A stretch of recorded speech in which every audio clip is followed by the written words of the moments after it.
আসসালামু আলাইকুম আপুরা ভাইয়েরা সবাই কেমন আছেন? আশা করি ভালো আছেন। আমিও ভালো আছি আলহামদুলিল্লাহ।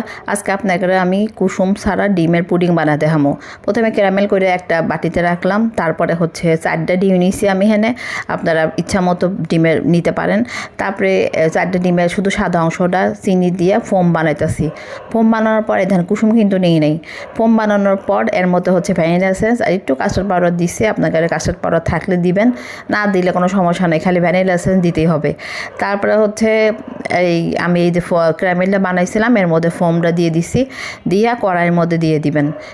কড়াইয়ের মধ্যে গরম পানিতে দিছে দেখেন।